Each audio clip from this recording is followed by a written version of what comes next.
We're live. What's going on, everybody? This is Darian, one part of the Dream Team. Shout out to the Paradigm Shift 314. Hey, DMG, thank you for setting this up. I got my man B. Washington in the place to be. Definitely wanted to get him on the show.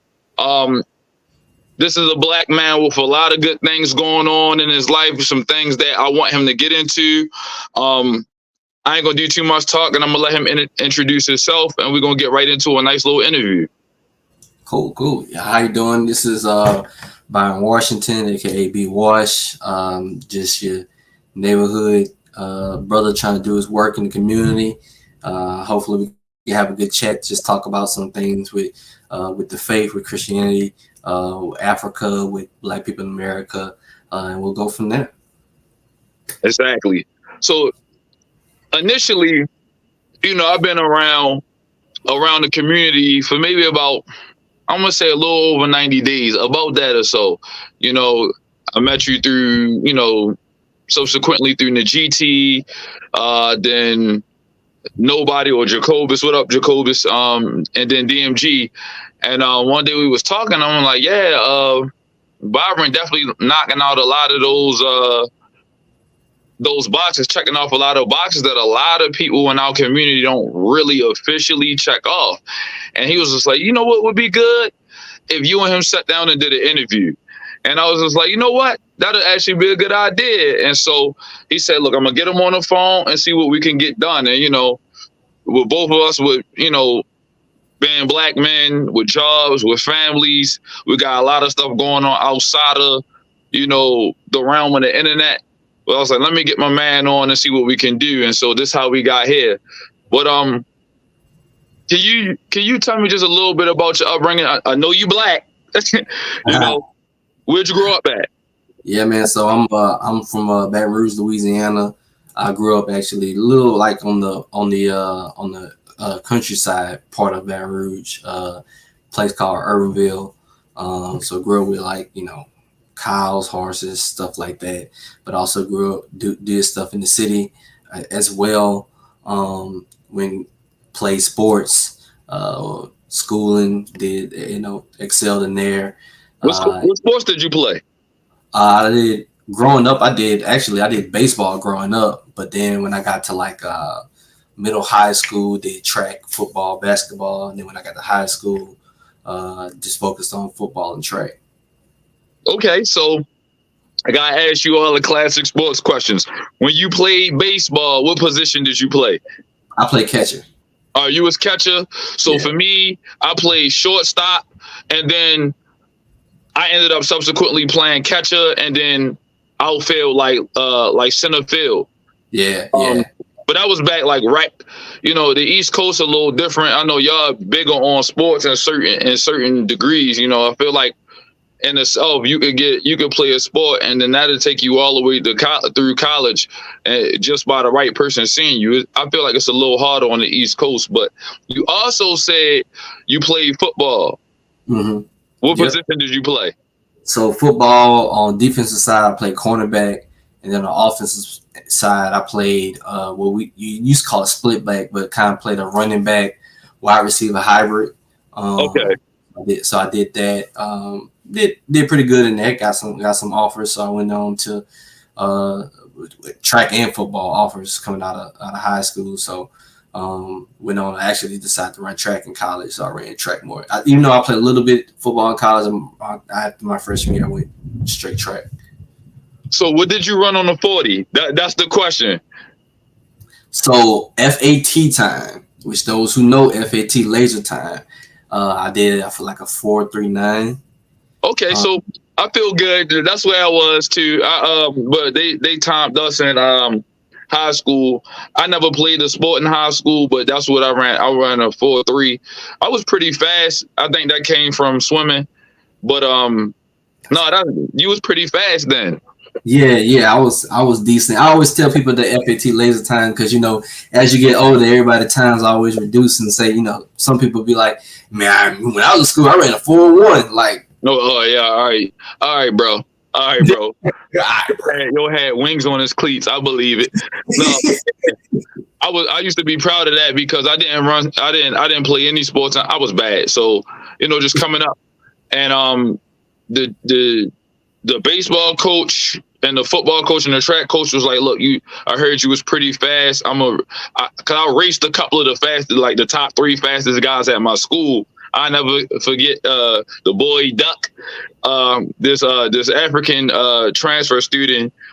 He thought he was what was the dude name that played soccer? Was it like Freddie Adu back then? Yeah. He thought he was Freddie Adu back then. He thought he was the truth, and he was fast too. For him to be, I think his name was like Dare. He was huge too. Pause. In terms of his height, he was like 6'4", 300 pounds, all muscle. Like he was built like a linebacker. They wanted him to play because he could play basketball, he could play football, and he was nice at soccer. Yeah, he was official too, and his grades was good. He was an honor student. He was official, and it's funny because sidebar, if you notice, a lot of international students usually do very well in academics. Mm-hmm. They usually do well. And so I dusted them.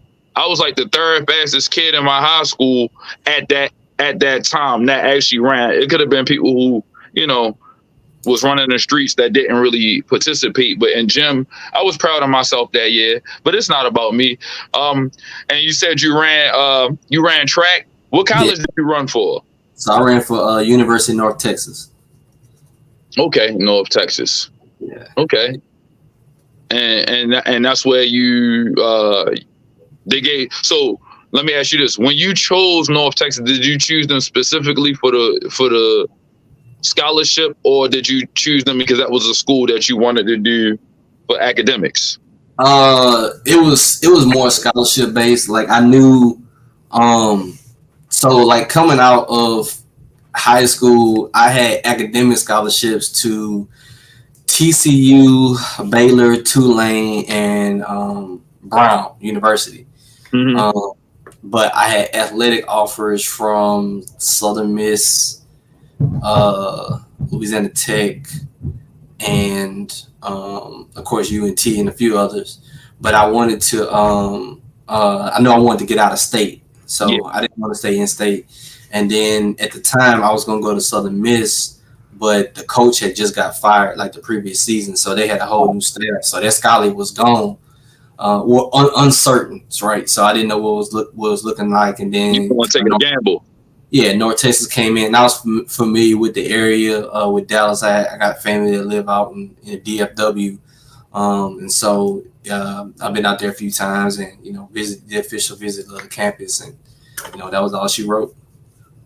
Now, as a person that's coming out of where you came from, Louisiana, and then going to school in Texas, what pitfalls did you have? We gotta ask them type questions, like because you stayed on campus, I'm assuming. Mm-hmm. What was it like with the ladies out there in Texas? I mean, it was cool. I was still keeping contact with my lady back home, who's not my wife. Okay. But man, yeah, I mean, you go on college campuses most of the time with 30,000 plus students. They're gonna be, good looking ladies all around, and that UNT was the public university, like the biggest public university in the DFW. So like if you lived in Dallas to Fort Worth to Louisville, Carrollton, Denton, Mansfield, and you were a student trying to go to school, you want to stay in the Dallas Fort Worth area, you would go to UNT. So a lot of people from the Dallas Fort Worth area, as far as a public university, would go to UNT, and that's still the case is now. So you get all the people from the Dallas area. The transition for me was academically was easier because of the high school I went to. So like our high school is a college prep high school. So yeah, that stuff was that wasn't difficult. It was just more trying to balance, the stuff that you learning just in school, being growing up, balancing school, athletics, social life, all that good stuff. And then you growing up as a man from coming out of high school to being on your own. So that's his own roller coaster as is. Facts. So around that time when the reason I asked that question because a lot of us growing up, like I didn't get saved till I was 22. You know, being speaking from a Christian perspective, I didn't get saved till I was 22. So, you know, I just remember being 18 to 23, just that whole period of time in my life. You know, I wanted to ask you, you know, were you already a believer? Did you grow up in like a Christian home? Was that an easy situation for you? Yeah, I grew up in a Christian home, so it was never. I can't really remember a time when I didn't believe. If that makes sense. Yeah, I Um, mean, it was already ingrained in you because your parents were believers. yeah, man. I mean, you talking about I'm growing up in the deep South in Louisiana, man. Like on one side of my family, so like my mom's side of my family is Roman Catholic, and my dad's side is traditionally Black Baptist. And when I say Roman Catholic, I mean Black Roman Catholic, like in Louisiana. So that's a whole different conversation, different thing than most people realize. So you know, both sides of the equation. Like I growing up in the faith by default, but like as you get older, it becomes your own. Mm. To grow up in it, and so yeah, of course, like many people, when you get to that like 17, 22, 23, 24 range, like like if you were to put a gun to my head, like say you believe in Jesus, like yeah, but like was I like living in accordance to the lifestyle that I should have? Nah, I wasn't. So I always say that, like, if push came to shove, if you would, my life was on the line, if you'd ask me if I believe, I say I believe. I did. I believe. I knew the basics and stuff like that, but I wasn't living a full lifestyle in accordance to the faith. And I'm not saying I'm perfect now either. So I don't even try to put that kind of cap on myself to say, oh, I was bad then, I'm better now. Like I'm doing better each and every day. In this walk. But yeah, it was never a time that I didn't believe. Was I taking it serious? Was I going to like church on Sundays and when I was in school? Not really. Not like talking about. Was I reading the word like I should have? Nah, not really. Yeah, occasionally, but not really. Still prayed because I mean that was just instilled in me. Yeah, Um, those different values. So I mean, but again, everybody's journey different, and you got to eventually make your faith your own. And then of course, as I got older, been exposed to more things, you really get challenged with stuff of like, is this for real, for real? And then that kind of, I guess that leads us to our conversation today about how we get to that point. yeah, definitely. So because you grew up in a Christian home on both sides, like your parents were obviously, able to put you in a position where it wasn't like a huge transition from not being a believer to being a believer. And then as you got to college, you already were in a relationship, roughly from what I gather. When you graduated, like you graduated a few times now at this point, right? Because you have multiple degrees, right? Yeah, I do. Yeah. I do. So run me through that. Let's go through the academic achievements real quick, and then we can get into those. Yeah. So I got my undergraduate. I got a bachelor's in business administration, concentration in general business and economics. Graduated with honors and dean's list in that. And then I was an academic All-American when I was in college as well too. So that it's a plus on my academic side. And then after that, I went and got my MBA from Southern University with a concentration in entrepreneurship and supply chain economics. Graduated with honors in there. Got inducted to the Beta Gamma Sigma, which is a like the elite business honors fraternity society. So basically, you got to have like very high GPA, get certain high on your GMAT in order to be qualified to get into that society. And then I got dug into another academic society as well when I was in master's. So two academic societies. Got a couple of certifications from University of South Florida. So academic certifications there in diversity equity training, as well as crisis management Okay. training too, especially like in the during 2020 era. So got academic certifications there.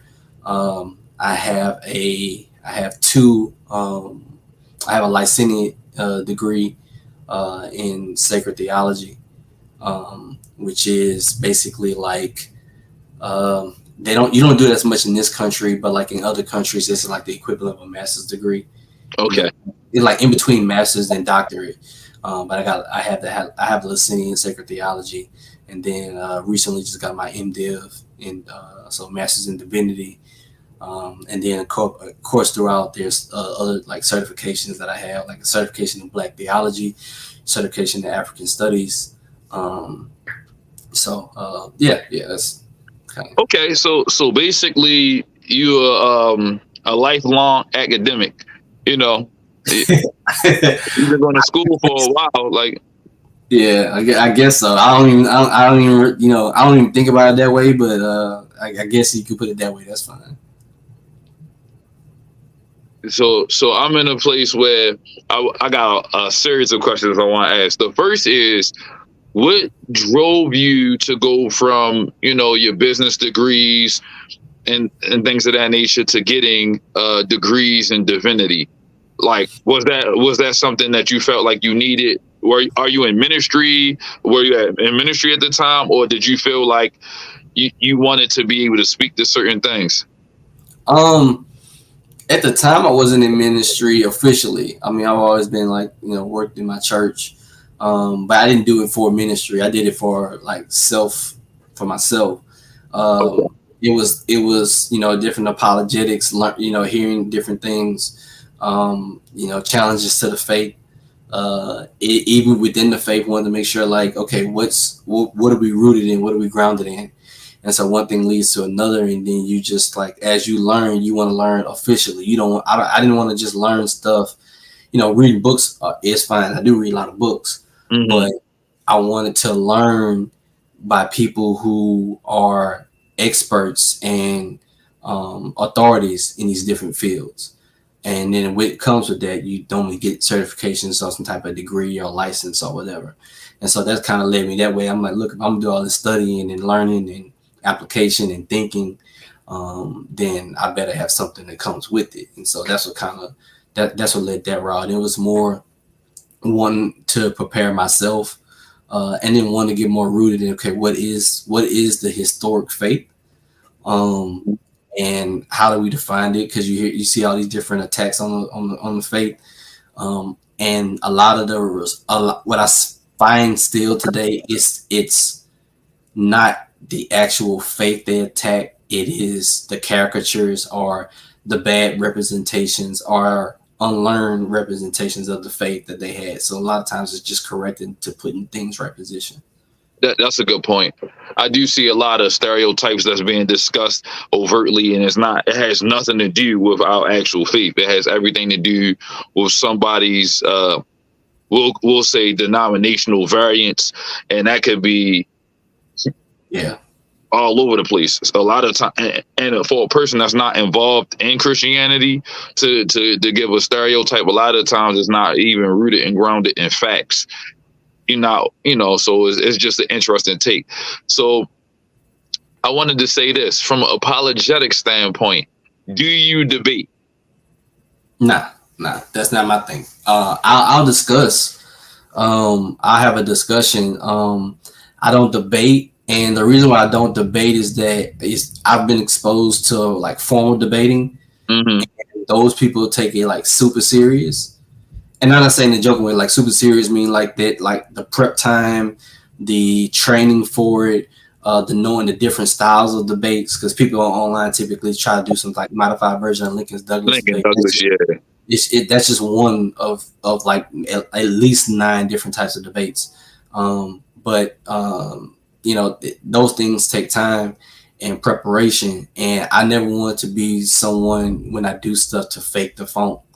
to be Right. like, oh, yeah, you know, I'm gonna just do a debate. Like, you know, we can have a discussion, and if somebody wanna call it a debate, that's fine, or just have like a moderated discussion, that's fine too. But personally, I never get into the debate thing. Not that I can't, it's just not my realm. And if I was really pressed to it, I would take months of time of preparation for me to even think about doing a debate. And that's not knocking against anyone who does debates. That's just my own thing. Again, that's like saying, you know, I ran track in high school and college, and somebody come and say, hey, you know, I ran a 4.1. Like, fam, like that. Like, I know what it takes to run at a collegiate level and to get to, you know, a national championship level. Like, you can't just come to me off the street and be like, yeah, I can run that too. Like, that's not how that works. Mm-hmm. So that brings me to my next question. And like, all right, so there's a lot of different channels. I won't say any particular names of any channels, but when we look at some of the more popular or some of the bigger name platforms, how would you classify their brand of debating? Obviously, it's not Lincoln Douglas. Obviously, it's not any of the other formal debating styles. But how would you classify those? What would you classify those as? I would classify those as kind of like, you know, street or barbershop style debates, family and reunion debates. And ain't nothing wrong with that either. I'm not saying that that's a knock. Yeah, for sure. Yeah, I'm just saying, you know, because those have a place too. Because I mean, it's all good. You can have these formal debates, but I mean, you can't actually correlate to the people, and the people that want to hear you can understand and comprehend. Then I don't care what style debate you have. If they're not going to comprehend or are not going to kind of correlate with you, then it doesn't make sense. So I would say like kind of like barbershop, family reunion, cookout style, you know, debates. Again, with respect, that's not a knock. That is just saying, that's just putting the classification of style. Yeah, style. for sure. Some of the bigger names have built huge platforms on being able to speak to the regular lay person.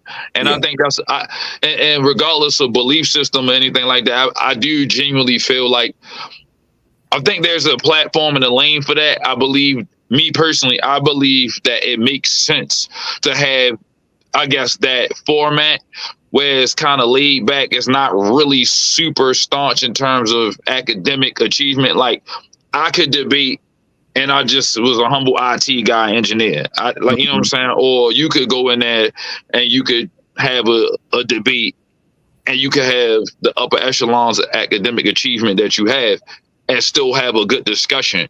I feel like those things, in terms of from a Christian standpoint, I believe it's necessary, because a lot of people have these platforms, and unfortunately from a Christian standpoint, people are being led astray because there are a lot of different voices that hit a lot of these platforms.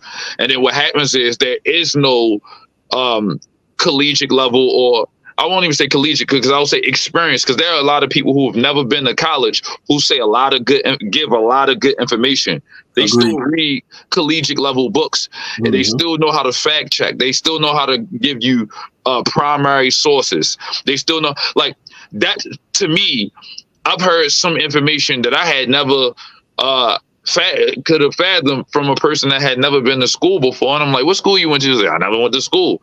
He's like, but it's important to understand primary sourcing. And at the time in my life, I was probably like 21. I had never really took the time to go beyond just regular research. You know, like you said, you go to the barbershop and they try to present some ideology to you that you feel like is wrong, but you're a Christian, so you know they got a lot of smoke for you. You in the chair. In Baltimore, we call it getting bipped up. I'm getting a quick little lineup. Let me speak in English. You know, I'm getting a quick little haircut, of course, before I had the hair. And I was getting lined up, and the dude, I don't really know what he believed. To this day, I still don't know what he believed. But he was like, obviously some format of Black consciousness at the time, even though he wasn't saying it. I just know that that's his swagger was that. He had the medallion on his neck.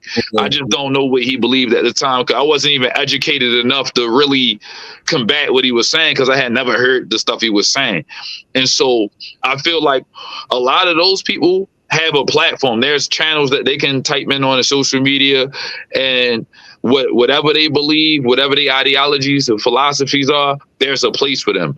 And I feel like from an apologetic standpoint, it's important for us to throw out, as a Christian, to throw our hat in the arena. So that's just my point. But moving on, I did want to say that I know you read a lot of books. If you could say maybe 3 books that really changed your life in terms of the apologetics of what we believe and why we believe it, specifically as being Black, what 3 books could you suggest me? I would say, he going to the library.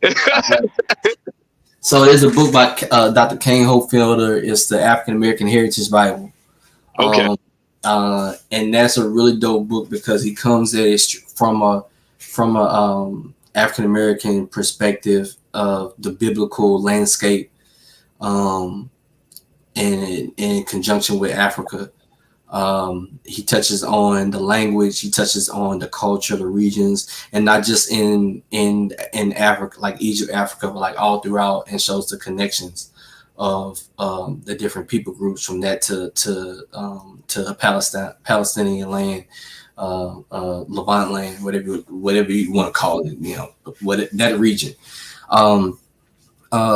So that's a good book. I would say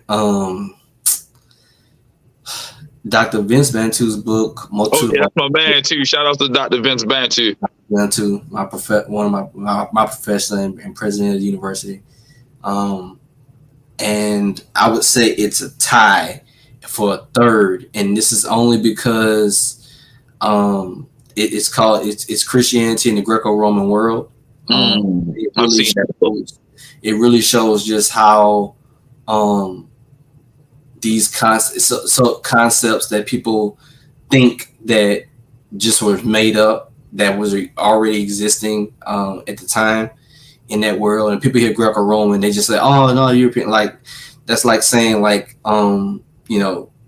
it's almost kind of like saying, okay, like what's Black culture in the American world? Like we know why we are in America and why we in the American world. Like we know how we got here, whatever the case is. So saying Christianity in the Greco-Roman world, people hear that and all of a sudden they're like, "Oh, see, like no, that's the world that's the landscape that they're in."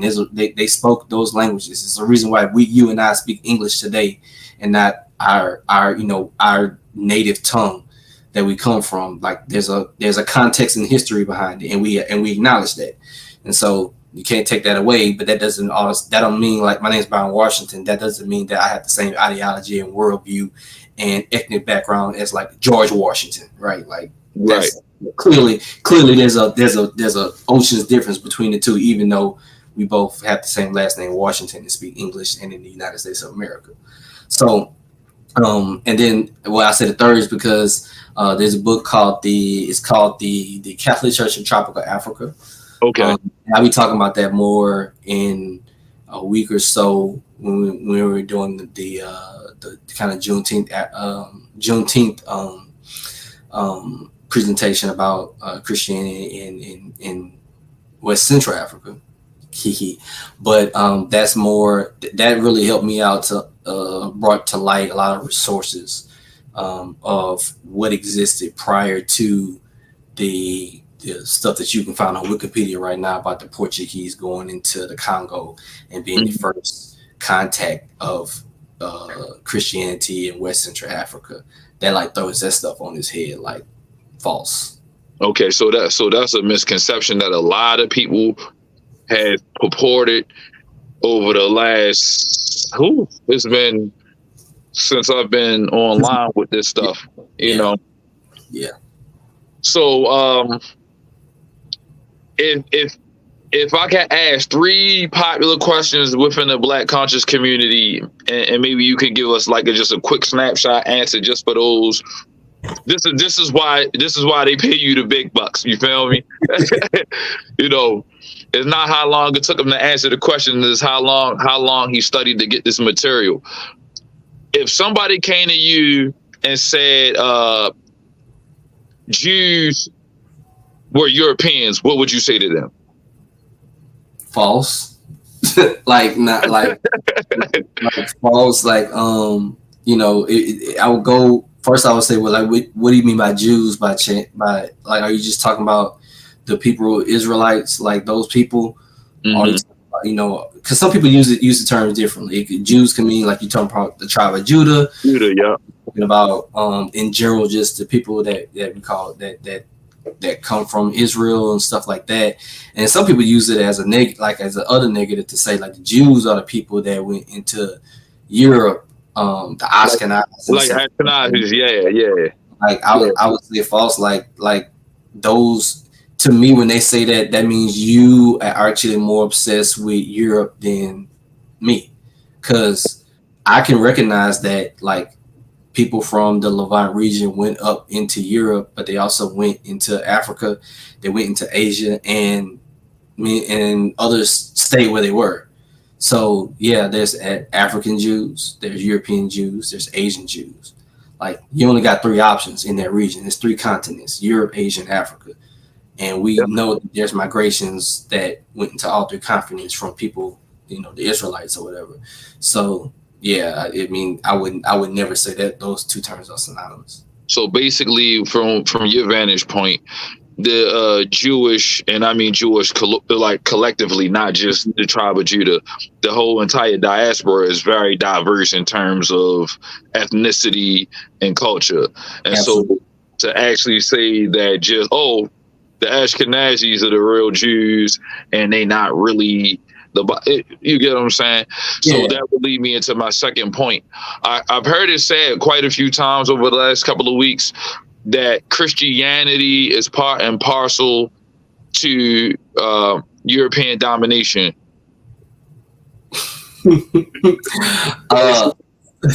So I would say a form, or we would say a heterodox or heretical form of it is, meaning that like if orthodoxy means right way, right thinking, heterodox means alternate or wrong way, and then heresy is just outright like the opposite way of it. So if you mean like heterodox and heretical Christianity is part of European domination, sure. But like actual Christianity in of itself, like it existed before the idea of Europe as a whole. That's actually a really big point. Yeah. The concept of Christianity in of itself existed before the idea of Europe. Yep, it existed before that. If you want to talk about people groups, it was embraced by people groups in Asia and Africa. As a whole, before those in what we will call Europe today. So I mean, most of the most important people when it comes to theology, church martyrs, and even historically, even to this day, most of the Christians globally have come from Asia and Africa. Like even through all the different forms of colonialism that existed today, and even back then, like it still was more in Asia and Africa than in Europe. And so I think that's a really good takeaway. To say that, I mean, in whatever form they want to push or whatever, the second that you violate terms and like we said, the terms and conditions and the tenets of Christianity, then you're no longer doing Orthodox Christianity. You're doing something different than just saying you're a Christian. So in other words, someone saying that Christianity is the white man's religion is pretty much a misnomer. Like it's not something that saying that means that you don't really understand the topic at hand. Right. I mean, it's a religion for mankind, period. It's not a white man's religion. It's not a black man's religion, yellow man's religion. It's just mankind. Like even the idea of white man's religion, although we understand the cultural context of how that came about, like that wasn't even the idea in the early centuries of the church. Like there was no such thing as white man nor one people group's religion. Like to say that means you haven't studied antiquity at all. That's a really good point. To make statements like that, you haven't studied antiquity at all. Um, so as you've grown in terms of your academic achievements, as you've began to continue studying your Bible and being able to rightly divide, how has that affected your orthopraxy or the way you do worship, the way you do church? It has made me appreciate it kind of come full circle, maybe appreciate the old time back home religion, if I could say that, like that old, like, you know, that close your eyes and picture that old church with the pews. You get to smell that old wooden smell in church. They got the the membership little thing on the side, you know, and the mothers with the big hats in the front, the deacons all around, you know, the choir, all that, like that whole setup. It made me appreciate it because it made me realize that there was so much that we were doing authentically that were correct, from specifically like Black people in America, the Black church, even without knowledge of like how the ancient church did it and throughout times. Like when I get to look back and read those things and then see what we did and are still doing, like we are doing so much authentically correct and in line. And you know, it makes me just appreciate that. And then you get to see the things that were what we call accretions, like stuff from other cultures that came in. That's like, yeah, I don't know if that's fully us. And then how do we interpolate that? How do we contextualize that and change that? Like we do everything else in the world and within Black culture. We take things that aren't necessarily indigenous to us, but we still able to take it and contextualize and express it in the Black culture way. And so, you know, that kind of stuff. But really, it's opened me to be more free, more free, still within the bounds of orthodoxy. So I don't want to say like I'm just, you know, you just out here just wild and believing anything and doing none of that. But you also get to understand when certain groups or certain cultures have this understanding, where it fits in, to say, okay, that's within the realms of historic global Christianity. Like I can see where you get that. And a lot of times what happens, unfortunately, is that we kind of have only been exposed to Euro Protestant forms of Christianity. And so we kind of view the whole faith tradition through that lens, not realizing that even that has a culture and context that it comes through, that sometimes it doesn't just like equate to Black and brown communities, both on this continent and off this continent. So we have to understand what are these communities, what are they bringing to the table just as much, and how do we at the same way get them equitable balance and expression within the veins of orthodoxy, the same way we do any other tradition that we just assume by default is right. Yeah. So in terms of orthodoxy, do you feel like someone who would consider themselves like a non-denomination believer, what does that mean in context for somebody like that? Somebody that's like they believe in Jesus, they go to a church, the church identifies as no denomination at all, and you know they push teachings like the fivefold ministry. They in the community still. They doing pretty much what we see in scripture, but at the same time, they don't have like a huge background of information like you would have in terms of where we should be in terms of orthodox practices. Like, are we doing communion a certain way? Are you saying that there's some things that they need to regalvanize, so reorder, or doctrinally do you feel like fivefold is incorrect? Like, just I just made up a random scenario to try to throw it out there to see how that will go. So I would say this. My opinion and opinion of many like academics and scholars, there's not really such thing as non-denominational. Mm-hmm. Those who typically do say non-denominational are typically either Baptistic or Pentecostalistic in their expressions, meaning that like if you look in there, like everything they do is kind of that Baptist-costal framework. So they also are still within that framework. And then even to call oneself non-denominational means that you create a category called non-denominational. Ipso facto, you become a denomination. You just call your denomination non-denominational. So like you become the thing that you think that you're not trying to be, because all denominations really and truly are just like different ways of governing themselves, either church governance or theological governance, all different things like that. So even with different terms, like, you know, fivefold ministry, like that has its own background. Like that, what does that mean? Like, is it a fivefold? Like, my personal opinion, it's not a fivefold, it's four, because at a time when it was written, people weren't understanding how grammar works, and so they don't realize that there's a comma between one of those words. There's not a comma between one of those words, and those words are in conjunction with each other. So for me, it's more fourfold ministry, but it's not something that like. And what would those four be?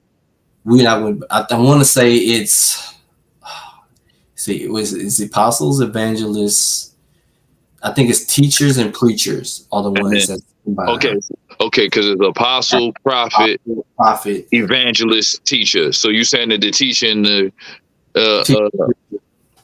are the ones that's grammatically, like in the Greek form, they're one you know, they're one vein. There's not a separation like it was in the other two. So the pastor and the teacher will be one thing. Yeah. Okay, got you. Yeah, and that's it's funny because a lot of churches have the pastor as opposed to having the bishop. You ever notice that? Like, so it's like one pastor run a whole entire organization autonomously by itself, and then he might have a couple of deacons that work with him, but then there's nothing else. You know what I mean? Yeah. So I mean, and that's more of gifts of the ministry, not necessarily offices. Right. Again, that's when you get more into like the academics of, okay, what's the intention of the author?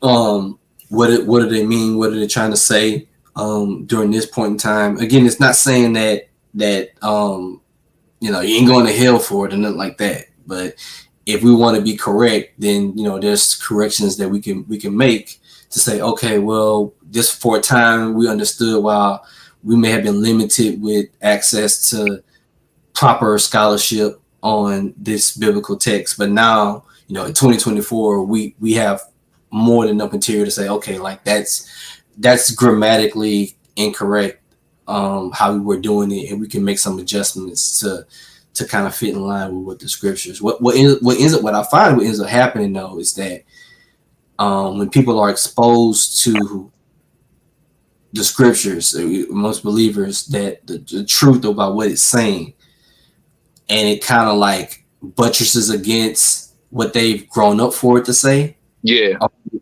It's like, you know, it's automatic. Also, what you're saying, I'm not saved, or the person before me wasn't saved. Like, no, that's not saying that these people weren't saved. But but we all should be striving for correction. Like, everybody should. And the scriptures should correct all of us. Like, we all are should be amenable to that, no matter what tradition, no matter what denomination you come from. I don't care if you've been doing it for 100 and something years.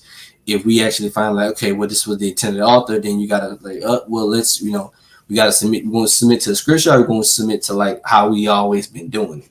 Because now we turn into the same people that, you know, scriptures talk about traditions of men. It's like, well, hold on a second, like if the scripture's gonna correct us on this, and we got the right thing to do it, like just because Pastor so and so did it, you know, when I was, you know, 10 years old, or, you know, they did this and did that, we can honor them and say, hey, look, they did the best they could, and not saying that they had any less Christ in them, but also for us, we should, once we get exposed to it, you say, okay, we need to find a way to get ourselves in line with the scriptures and what the intention of the author and what the Holy Spirit has guided, not just us, but like other Christians throughout the world, throughout time. Because you're talking about like within Christianity proper, you're talking about a 2,000-year-old faith tradition that touched globally. Like, so there's people like I would talk about like in ancient in China in the 700s, like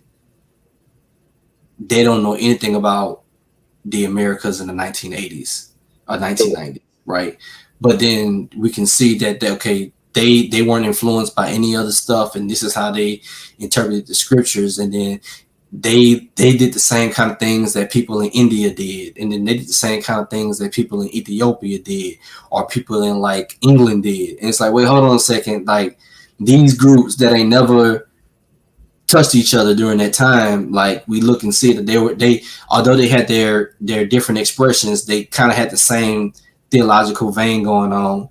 And then I look at myself and say, oh no, all those people is wrong, but in me in 2024, I'm the one that's right. Like, well, maybe I need to, like, they're reading the same scriptures I am. Why is it that for the past umpteen years or centuries or whatever, they've kind of had this idea of it, but then now all of a sudden, me reading it with no Greek, no Hebrew, no context, me just reading in English, trying to read the KJV, right? Which nobody even speak that type of Elizabethan English anymore to even understand what that means. Like, oh no, this is the way. Like, that's when you gotta say, okay, well, maybe I need to take a step back and trust not only scriptures but communities that have studied the same text and believed in the same Savior that I have and what they had to say. Not to say that they're automatically right, but just to say, like, we don't study these things in a silo. We need to study amongst a community. And when I say a community, not just your own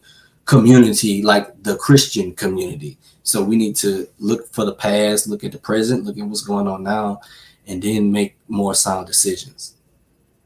Yeah, I like what you said there. So how many books are in the Bible? Depends on what tradition you're talking about, right? I would say proper for doctrine and dogma, for theology proper, 66. Okay. I would say for piety, for good living, for subsequent, whatever word you want to use there, it depends on what region and tradition that you come from. So you could be in Ethiopia, you could have up to 81. You could be Roman Catholic, I think it's like 71, 72. You could be Orthodox tradition, 70 plus. You can be Lutheran, and you can have anywhere from 66 to 75. You can be Anglican, and you can have I want to say somewhere around 70, 71 as well too. The original King James Bible had the Apocrypha in it. Like, and for the only reason it was moved for the most part is because of printing costs. So, I mean, yeah, that's my answer. It's gonna be like your definition of like when you say Bible, are you talking about those that are for doctrine and dogma? Then I would say 66. I think every tradition globally believes like these are the books that's for doctrine. And like the core 66. The core 66, yeah.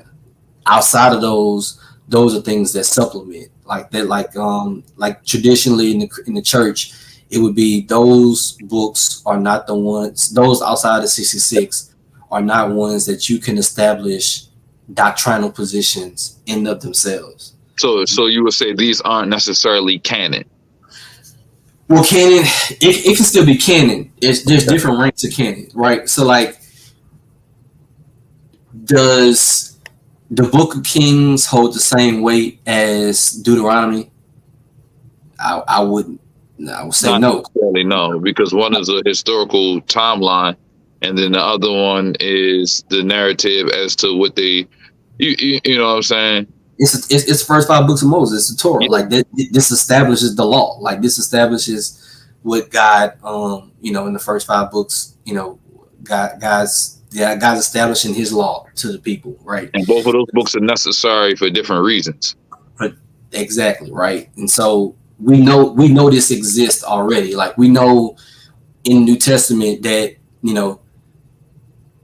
just Mark holds more weight than Jude. Yeah. Right, but we Jude's still a New Testament book. Like we're not taking Jude out, but we also recognize that doctrinally Mark is going to be primary, right? Because it's the gospel. So we're gonna start there. So in that ranking, what a lot of times anciently they would do is say, okay, well, 66 is the theological core, right? But then those other books like Enoch and Jasher, Jubilees, and it would depend because not everybody has Enoch, right? Only Ethiopian Enoch. I don't think everybody else uses. I think Ethiopia uses Jubilees. I don't think anybody uses Jasher, but like the Bell and the Dragon, that's one of them. Like Bell and the Dragon. That's like Codex Vaticanus, I want to say. Yeah, so you see these books being read like and used, but they're not to be used for like, you don't say like, okay, well, what do we do about this doctrine? Well, see, you go to chapter this and Bell and the Dragon. Like, no, that's not where you get that from. Now you want to say like, hey, I want to know what's some good techniques or ideas of how often to pray, or like what should I be contemplating to pray? Like again, helping you to kind of understand. So maybe you might go to like these different other books within different canons. Again, because I don't want to say something that's not in somebody else's canon, but like within canons, then you can say, all right, yeah, I can read this book as like a good piety, good additional book. And we do it all the time with ourselves. Yeah. We all got our favorite theology books outside of the Bible that we go to that's like for good living, contemplation, prayer techniques and stuff like that. So it exists. Like we sure. Like, so yeah, but 66 is the core. 66 is for theology. You don't get any book outside of 66 for doctrine, dogma, theology outside of that as a foundation. Here's a few controversial questions. Spiritual warfare wise, and I know there's so much nuance in terms of you got people praying for bad breath demons, you got stuff like that, toenail fungus demons, stuff like that. But let's say, for instance, we took a trip to West Africa and we dealt with people that live adjacent to some, watery areas. There's some rivers, some waterways, people that live right off the ocean. And we've come in contact with some shamanistic beliefs and Mami Wata, things of that. I'm Caribbean, so I know a little bit about this type of stuff. Do you believe, I'll say it this way, do you believe that there's some merit into casting out demons, spiritual warfare and deliverance? Yeah, there is merit in that. It's part of the Christian tradition. If you look at throughout time, throughout different cultures, like it's definitely a spiritual warfare going on and casting out. So I want to be clear on that. And of course, doctrine plays a huge point in that, right? Because you don't just cast out to cast out. You better know. You better have your foundational points about who Jesus is and what he means and the reasons why and all of that before you call yourself trying to cast some stuff out. So I would say that's key. But yeah, like in those regions, yeah, that has to happen. Those things, to me, those things are real. People have different categories for it. Some people call them demons. Some people call them spirits. Some people call them like mini God, like lowercase God. And there's a place for that. I have a position on that as well too. But at the end of the day, like we all know that regardless, if it's not on the side of Christ, then it's an enemy of Christ. So for sure, no matter what terminology you want to lay on it, if it's a hindrance to the gospel, then it got to go. That's facts right there. You also, on a lighter note, you married too, right? Mm-hmm. You got kids? Yep, got 3 of them. Oh, you got 3. You probably got mixed girls and boy, right? All 3 girls, man. All 3 girls. Oh yeah, I got 5 girls. So yeah, I understand. I understand your situation, my boy. Yeah, they coming in. I know our kids probably I'm Eastern Standard Time, so I can hear them coming in out the bus and all that. So I know how it is. My oldest is 16, my youngest is 6. So that's my oldest is 6 and my youngest is 1. So you ain't where I'm at yet. How old are you? Huh? I'm 35. Oh, I'm 36. I'll be 37 in October. So Okay. we roughly in the same. Yeah, I'll be 36. I'll be 36 in August. So yeah, about a year apart, but yeah, but same. Oh yeah. Okay, yeah. So I can ask a couple of questions. How long you been married? This will be 9 years. Next year will be 10. But me and my wife been together since our freshman year at college. Yeah, you were saying that. I peeped that as we was going. And I've been married almost this year, make 11. Oh man. So I'm just going into my 11th year. It's crazy because speak about being how important it is to be a father in a community, being Black, being married. Can you give me a little bit of just a little spill on that? Just because, just being a parent, watching your kids develop, being in the community, having a wife, just talk about that whole dynamic for a minute, because a lot of people don't realize that paradigm is actually huge. Yeah, man, it's continued. Like when we talk about Black families and growing up, like I'm the second. So on my dad's side, I'm the second generation of a Black family. Like my mom and dad stayed together, but his dad wasn't in his life, and I think I might have met him. I might have met my biological grandfather twice before he died. But he had a stepdad, and that's what I call my pawpaw, and he passed about a year ago. But that was that, and they would never know no if, ands, or buts in between. So we always, our family stressed that, and my mom had her dad, and her parents were married. So we continued that on, and you see a big difference in just the family household when you have families coming from families that have had both parents in the kids' lives. For sure. Again, sometimes marriages don't work out or relationships don't work out, but like being in the kids' lives and being fathers, especially being there, being present, showing what it's like, it's tremendous, because it edifies you, it really humbles you, and puts your priorities in order. Like, I got to make sure they're good, but then they get to see daddy, right? And daddy's different than mommy, and mommy different than daddy, and they get to see the things that daddy do, and having him around, and then like as a default, like not having, like for them to not have to question, like, I wonder what daddy doing, or like why he ain't, like, nah, it's automatic, like, nah, daddy here, and if he don't live here, like daddy gonna be here, like you ain't gotta worry about that, like, that's important because it establishes a unit in your community as a whole. Mm-hmm. When you step outside your household, it's a protection to know for your family, your kids, that you're around in case need be.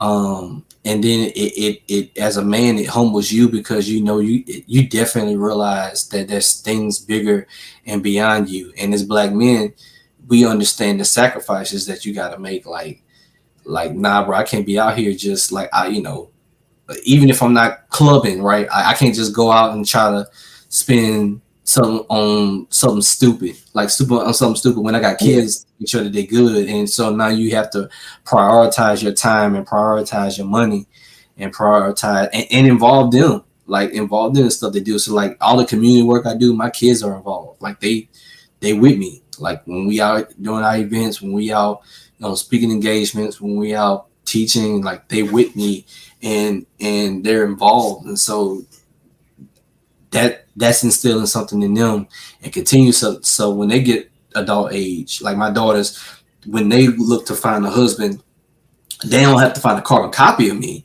Right. But they are gonna find somebody who has the same like principles and values that their daddy had, because their daddy had a certain bar. So ain't no knucklehead gonna just come and spit some game to my daughter and think he about to just like get away with it, because you're like, nah, I'm like, my daddy had a standard. And so like if you can't like live up to, as a man, his principles and his values and standard, then you're not worth my time. And so I think that fathers, as you understand, fathers to daughters, like I'm not gonna dictate, the type of man you marry. Like, but what I am going to do is set the example of like, so you have a standard for yourself. So no, just local joker can come up to you and start spitting some game in your ear, and you get all flimsy. Like, yeah, that's cool and all, but like, you gonna sit back and be like, hold on, like how you treat your mama, like how do you treat other people, how do you talk to me, stuff like that. So that's important, especially for our young ladies. Yeah, I like what you said there, man, and I couldn't agree more. Just in terms of being a dad with all girls, and just making sure that we just that pillar in the family, and obviously healthy families build healthy communities, and so a lot of times people don't realize that. But I wanted to get that out on the lighter side, because a lot of people, when they see us on social media, they don't understand that behind the screen is a real person. And a lot of times people kind of get caught up in a virtual world in a sense and feel like we kind of one dimensional. And so it's like, you're a person that has been to college, you're a person that's married with children, you're a person that's in the community. I feel like you check off a lot of boxes that a lot of people in the conscious community do not. I feel like there's levels to it. Like there are people in the conscious community with huge platforms, and they don't really have a certain level of education, or they don't qualify. Like, do you feel like to be in a conscious community, so to speak, that you need to have a certain level of credentials to be a part of certain parts of the platform? I think in the conscious community, and in conscious community, I'm using the term like not that's particularly more non-Christian or anti-Christian. Yeah, for the most part, yeah. I think that currently they don't have a lot of people who are actually as studied or as disciplined in their studies as they assume. Mm-hmm. And they lean a lot on those people who were not disciplined in their studies before them, and who credentials don't mean anything.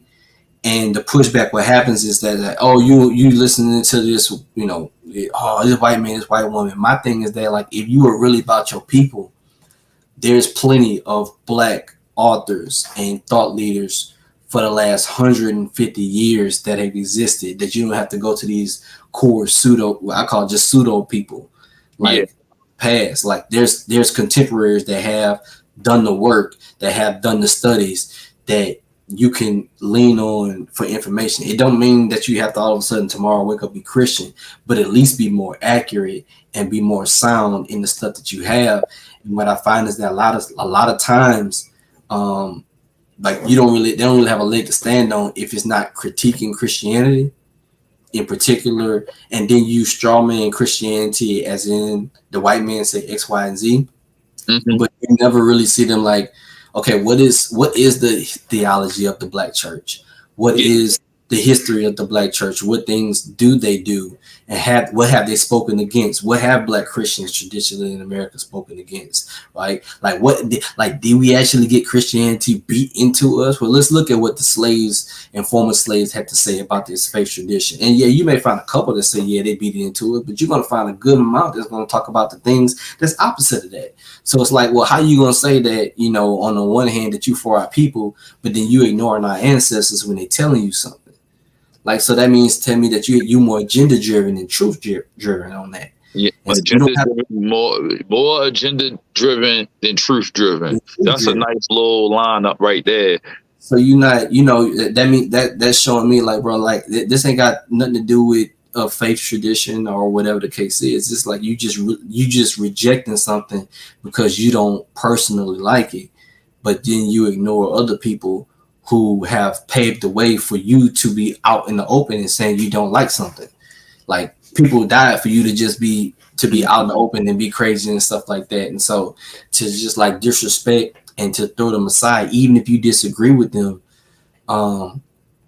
that's crazy to me. And so when I hear people, I'm like, well, why would you say that, and why would you say this when you have this, that, and the third? Like, I'll be honest, I have personally, whenever I've refuted someone on facts, I've never had someone come back to me with factual information to refute what I've brought in presenting or in refutation. It's always like, oh, well, maybe you just listen to this and listen to this white man. It's like, well, actually, nah, this is a brother, this is a sister, and this is their work, this is their credentials, this is their sources, these are the resources, these are the facts. And I never, like, it becomes radio silent. And I'm not saying that's a braggadocious claim. I'm just saying, like, when you end up putting truth and facts out there, like that, that refutes people's opinions, is just like, oh, well, just because you disagree with so and so don't mean you got to talk bad on them. Like, well, I'm gonna critique them because they claim to have been authority and claim to have been learned on this topic, and they weren't.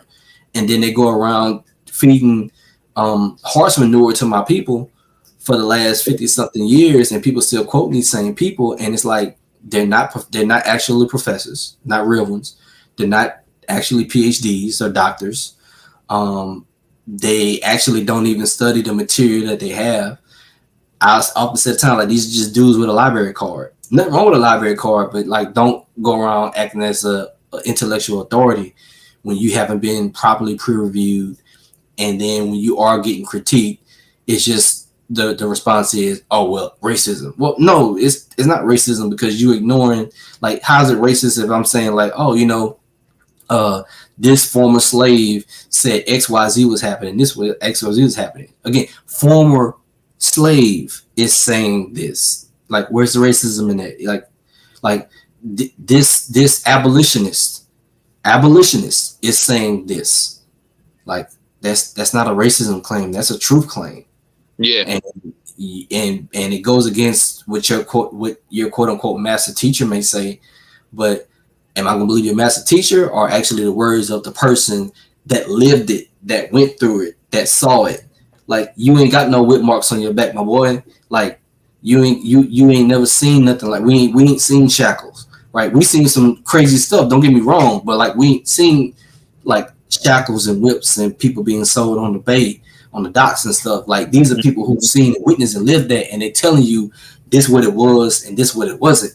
So for you to go against that, maybe for a couple of brownie points here and there, or you may hear a couple of stories here and there, like, bro, this ain't like Roots is a fantasy novel. Like, it's not actual a biography or autobiography or anything like that. Like, it's somebody's interpretation, but it's like, stop living in Roots the movie, because that's not actually how it happened in regards to, like, Christianity and black people. Maybe in a couple places, but like, listen to the ancestors that you claim that we need to listen to. Facts. So that brings me to and I don't want to make this a super long video, because I know you have some things coming down the pipe that I'm really excited about. But if you could say 3 things within this particular community that grind your gears, like 3 arguments maybe you've heard, or some things that how people maneuver that you just don't like, could you throw those at me? Yeah. One, of course, Christianity is the white man's religion. For sure. Africans had nothing to do with Christianity. Oh yeah. And then, well, if they did, their version of that Christianity was just different than what we have today in the black community, and that's 2 different Christianities. Because, and again, this is all based off Christianity, and I guess a third would be 3.5 would be separating Israel and that region from its linguistic and cultural neighbors, which is linguistically an Afro-Asiatic region, which means that all the languages that are part of the Afro-Asiatic family, those people groups are in kinship with each other, share worldviews, share cultural values. They're very much so alike. And if you look across, you're going to see a lot of Africa and a lot of that Asia, what they call today the Middle East, in that region. And I hate when we try to play those games as if it's some type of like, not we, but they, like it's some type of separation between those groups when that staunch separation didn't exist the way that you think it did, the way it does today. Yeah. It's very fluid. But yeah, that whole Christianity in Africa thing, yeah, that's a gear grinder, because I'm like, you're not really serious. You're just using stuff from like the 1960s at this point. Right. So one of my last rap book questions, just fact finder questions. If there was a sermon that you could watch online, like just for the Christians, if there was a sermon that you could watch online right now, who would it be from? Oh, a sermon? Yeah, like for example, I'll give you a good example. I like, and ironically, I'm not going to pick somebody that most people would. I'm going to give you two people that I've been checking out recently. And some of them they're not alive right now. I like, what was his name, from Times Square Church in New York, David Wilkerson. I like David. I like how David Wilkerson talked. I like where he was. And I like Derek Prince. I'll give you one more, Orome OCI, African guy. Have you heard of him? Orome OCI? I would say, sermon. Because I don't, well, and not teaching, it don't have to be like a traditional straight up and down, like maybe a teaching. So teaching, I would always recommend my professor, Dr. Vince Bantu. That's my man too. Him and Eric Mason, honorable mentions. I can't forget them too. They my guys. I enjoy the works from Esau McCauley. Okay. As well. But I guess sermon wise, I'm more pro localization for sermons. Like I like sermons that when it's into a congregation, because it could be something particularly going on within that community that needs to be touched on.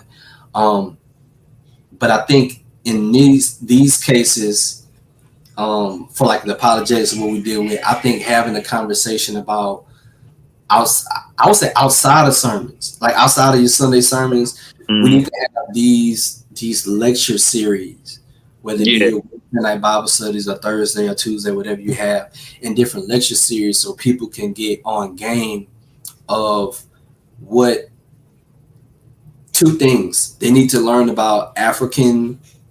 Well, three things. I'm gonna say three. I think you need to learn about African spirituality as a whole, because I think can't ignore that. Like we come from that.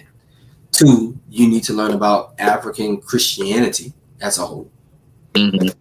And surprisingly, I think you need to learn about Black Christianity, the Black church. Because people assume because you grew up in the Black church, or you Black and Christian, that you just like, a lot of people do not know the history, the theology, and all the things that came through the Black church. For sure. And when you learn that, you have an appreciation more and stand on more. And so when people in the conscious community start doing that jibber jabber foolishness, you be like, hold up, like you don't even know nothing that you're talking about. You reading a Wikipedia article, my boy. Like that ain't, you don't know nothing about the Black church. Like the words DMG, like fix your mouth off the Black church. You don't got enough credentials in front of your name or behind your name to speak on the Black church in that way. Mm-hmm. So yeah. I like where you're going at with that. So, if you had any closing remarks, I would be remiss if I didn't allow you to drop a few gems if you wanted to, but I don't want to hold you. I know you're a busy man. Nah, that's fine, man. Well, one, I appreciate you having me on the platform.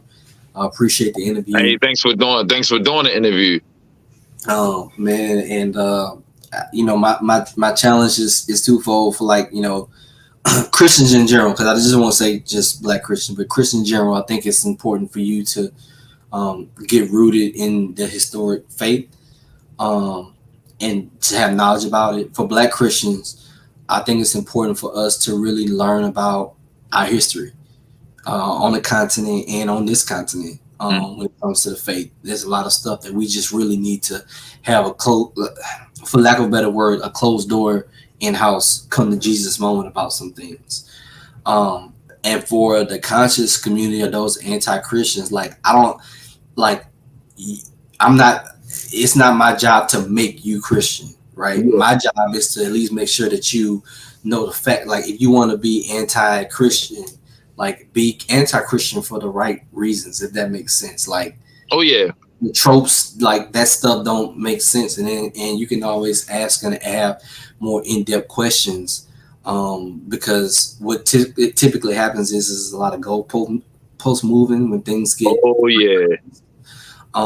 which I find, that's not cool. If we're gonna address on the topic, let's talk about a topic. And if it gets settled and handled, like, acknowledge it and then move on to the next thing. But see, a lot of times, like, in my experiences when I've dealt with that, it's been like, as soon as you realize that the person's claim or refutation has been addressed, it's like they hurry up and move to the next thing without acknowledging. It's like, hey, I need you to acknowledge that what I said and what was shown fits the criteria of being satisfied.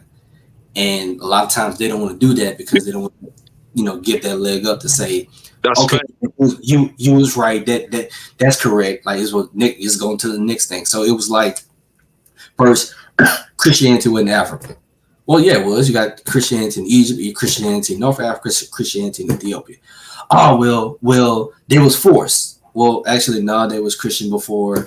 Ethiopia was Christian before the Roman Empire. Like, so that's not forced. Oh, well, there were no blacks in the Bible. Well, yeah, there were, because we see it in New Testament.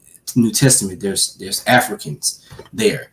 Then of course, and this will be the preview, is like, well, that's Africa. That ain't West Africa. Like, well, stay tuned. That's how. Stay tuned. And so that's what I'm looking for. As you were saying that, so you're going to do a presentation on the part of Africa that does not get a lot of airtime from an apologetic standpoint. And my question for that show that needs to be answered in my mind, and I'm staying tuned for sure, is, can you point out, or will you be able to point out indigenous West Africans with Christian traditions that were not forced? You won't find in this presentation, at least, specific traditions expelled out. And there's a reason, and we'll talk about why is that. Like, it's a reason why you won't find it today as opposed to like 700, 800 years ago. There's specific reasons behind that. But I would say your best representation of what those traditions look like is the Black church, because we were the people who took the West African spiritual heritage expressions, etc., and expressed it within the Christian faith. So I would say what that looked like is a lot of what you would see, not one-to-one, because of course everything's not one-to-one, but a lot of what you would see in the Black church in America. But what you will find is evidence of something significant enough that existed prior to European Christian contact in West and Central Africa. My man. So if there was another, also I'll say this: a lot of people don't realize when we hit DMG, or for those that know him as Pianki, DMG has a group of brothers called the Super Team, which the Dream Team is a subsidiary of the Super Team. If there was anybody else that you felt like I could do an interview with, who should I go for next? Let's see who you've already talked. Cause I'm trying to think of people who haven't done an interview before. Thomas.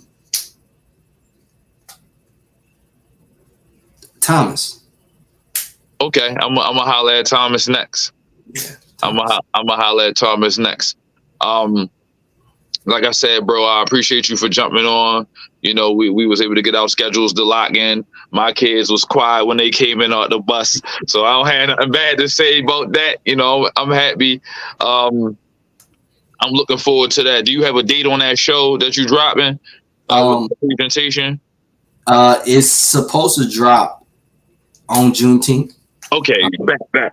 I'm looking, because that's something that I'm gonna have bookmarked and ready, because I need some resources, because there's a lot of, you know, we'll say there's some opposition in this particular department. And because you have the resources, you have the information, you have the knowledge, be expecting me to, you know, I'll be asking some questions in one of them back chats, like, bro, I need you tag in, especially if you have some books, if you have some PDFs, if you have some presentations that I can borrow from, because a lot of these things need to be spoke to, because there's a lot of people that just don't know the information. And I'm happy that it's a Black brother, not that my Caucasian brothers and sisters, but I just feel like we need more people on our end to speak to some of the things that we're dealing with in our own communities. And I'm happy that you around for that. So one more time for my man, B Wash. I appreciate you for getting on the platform.